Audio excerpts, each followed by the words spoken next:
Abra sua Bíblia, por favor, em Mateus capítulo 6, versículos 19 a 21, é o texto onde nós iremos fazer a nossa reflexão nessa noite. Olha o que diz: não acumuleis para vós outros tesouros sobre a terra, onde a traça e a ferrugem corroem, e onde ladrões escavam e roubam. Mas ajuntai para vós outros tesouros no céu, onde traça nem ferrugem corrói, e onde ladrões não escavam nem roubam, porque onde está o teu tesouro, aí estará também o teu coração. Então a gente tem aqui 3 sentenças, 3 versículos onde Jesus deixa muito claro, a metodologia, a didática de Jesus aqui é impressionante, mais claro do que isso, impossível, porque ele deixa muito claro. Porém, tem alguns detalhes aqui que faz com que a gente perceba e consiga entender algumas coisas que estão nas entrelinhas do texto, e a gente pode, a partir desses detalhes, absorver muito mais coisas do que está dizendo o texto aqui. Ele começa de uma maneira negativa. Ele começa dando ênfase no aspecto negativo da coisa, para depois falar do positivo. O que ele diz? Não acumuleis para vós outros tesouros sobre essa terra. Vejam, é importante que a gente olhe para o texto e tente interpretar o mais próximo do que é, do que está dizendo, do que é a intenção de Jesus aqui. O texto não está dizendo não tenha. Não está dizendo não tenha. E outra coisa que a gente precisa entender é que a palavra tesouros, a gente tem a ideia de sempre relacionar a palavra tesouro a dinheiro. O texto não está se referindo tão somente a dinheiro. O dinheiro também está incluído, mas não é só dinheiro a ênfase do texto, porque tesouro pode ser uma porção de coisas além do que é o dinheiro. E nós temos a tendência de olhar para, está vendo, está falando dos ricos, está falando daqueles que têm muitas posses. Não, porque o tesouro necessariamente não significa dinheiro. Sim, está incluído também, mas não é somente o dinheiro que está em questão aqui, porque tesouro pode ser uma porção de coisas. Pode ser sua casa, pode ser sua profissão, pode ser seus filhos, pode ser seu esposo, seu marido, pode ser seu cargo, o ministério que você ocupa, pode ser o ministério inclusive.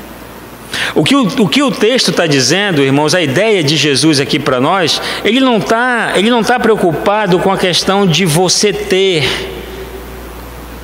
bens ou ter coisas. Não é essa a ideia. O que Jesus está querendo chamar a atenção dos seus discípulos é como é a sua atitude para com essas coisas que você tem. Qual é a atitude que você tem em relação a elas? São todo o meu esforço, toda a minha dedicação, ela está envolvida na manutenção dessas coisas que eu tenho? Se sim, aí a gente vai olhar para o final do versículo 21 e vai entender muito bem o final da sentença.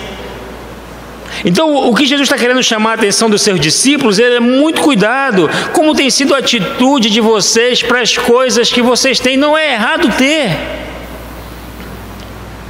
O que está em questão é a minha atitude em relação às coisas que eu tenho. Isso para mim é tudo.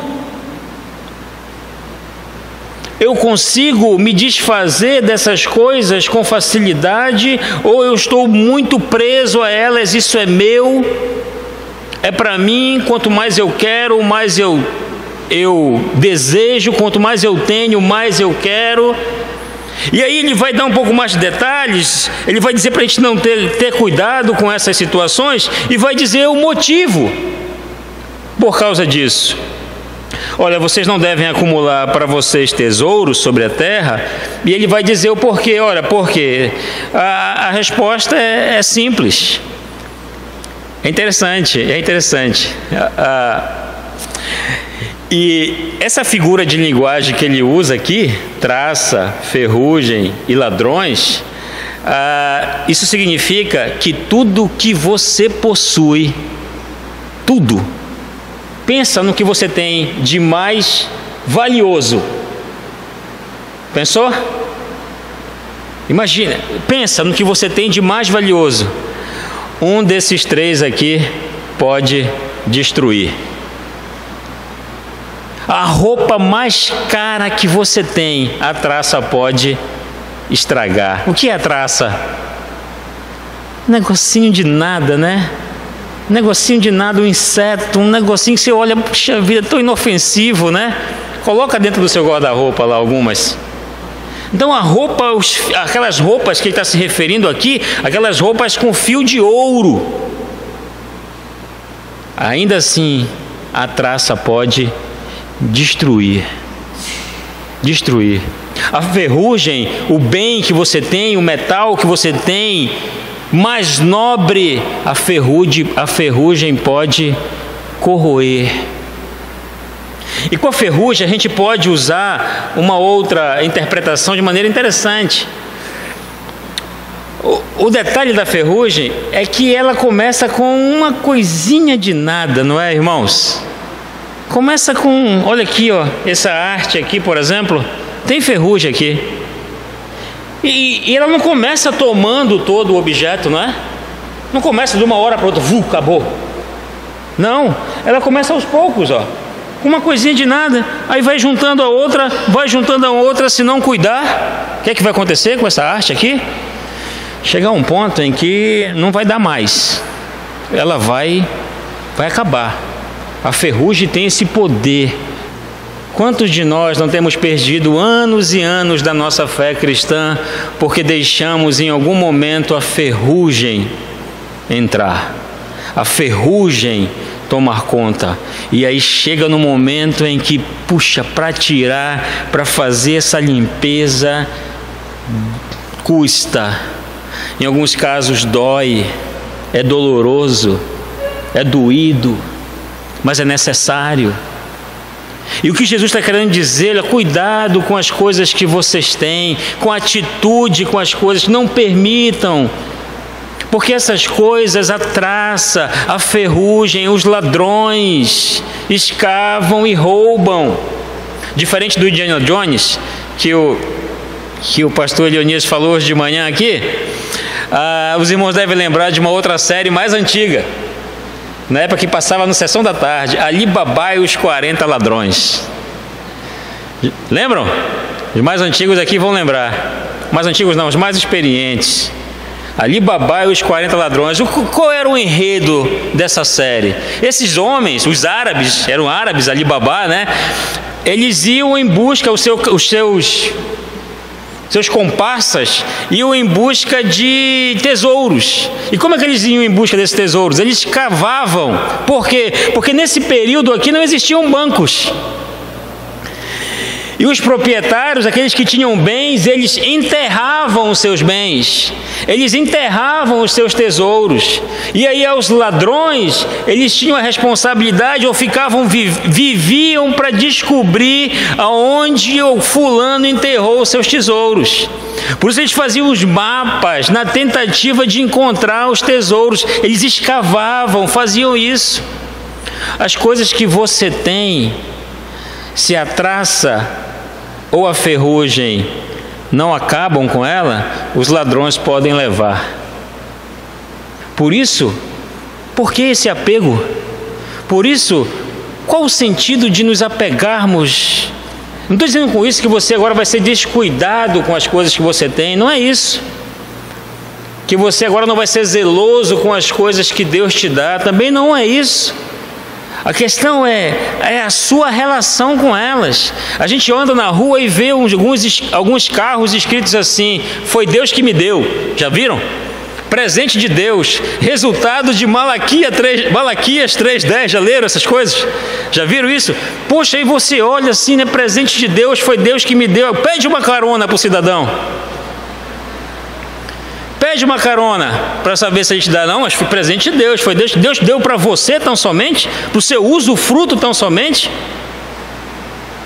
ou para servir de bênção para os outros, ou para servir, para que você tenha e consiga abençoar os outros com aquilo que você tem, ou se é tão somente só para mim mesmo, é só para mim, isso é meu, somente meu, tudo meu.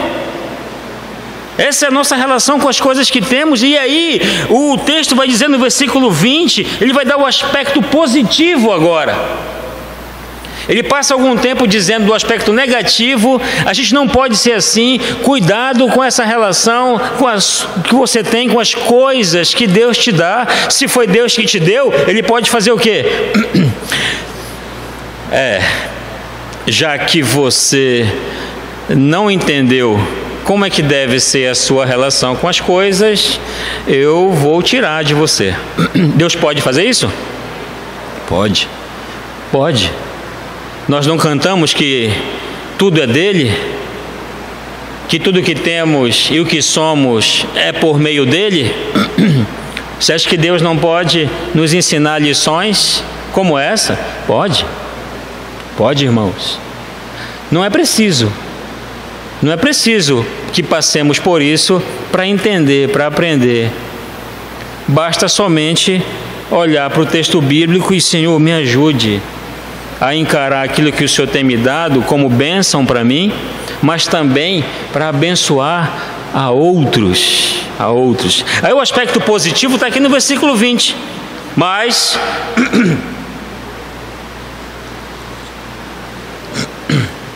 ajuntai para vós outros tesouros no céu, onde traça nem ferrugem corrói, e não tem ladrões para escavar absolutamente nada ali, e nem roubar nada. Agora, irmãos, como é que se investe, como é que se consegue, como é que se ajunta tesouros no céu? Uma boa pergunta, porque ajuntar tesouros aqui na terra, a gente sabe muito bem como é que faz, né? A gente sabe muito bem como é que faz.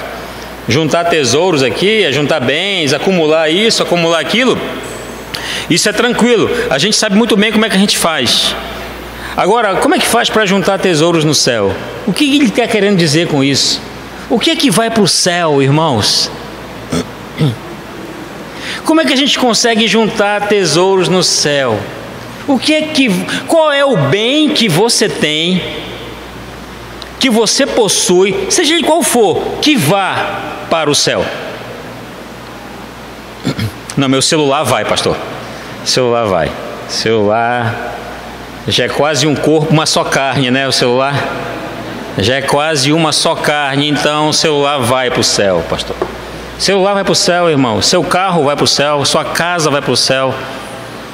Esses bancos aqui vão para o céu. Sabe quem vai para o céu, irmãos? É gente. Quem vai para o céu é gente, pessoas.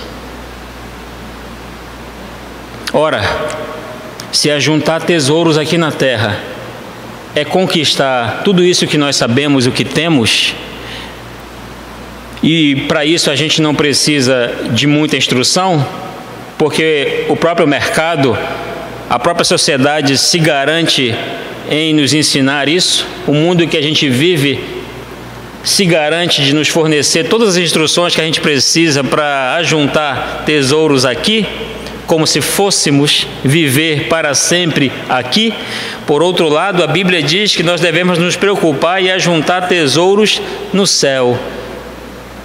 E tesouros no céu, irmãos, é investir em gente, investir em pessoas, usar aquilo que temos, aquilo que nos foi dado, para que o maior número de pessoas estejam conosco no lugar para onde nós vamos. Porque afinal de contas, a Bíblia diz que nós somos peregrinos aqui nessa terra. A nossa vida é como um sopro. Hoje nós estamos aqui, amanhã não estaremos mais. E o que nós fizemos? Onde nós investimos? Onde nós dedicamos todas as nossas energias, todas as nossas forças, todas as nossas horas de sono, foi investido em quê? O que realmente vale a pena? O que o texto está dizendo, olha, vocês devem ajuntar tesouros no céu. Aquilo que depender de vocês, vocês devem fazer para que o maior número de pessoas conheçam o Evangelho e estejam no céu. Mas individualmente, irmãos, e individualmente, você, na sua vizinhança, no seu prédio, no seu trabalho, na escola, na universidade, onde você está individualmente, em quem você está investindo, na vida de quem você está investindo. Você tem orado por quem? Tão somente por você? Já parou para pensar como nós passamos a maior parte do tempo orando e pedindo por nós mesmos? Já fez essa experiência? Já parou a pensar, puxa, quantas das vezes eu oro só pensando em mim? Faça o teste, você vai ficar assustado.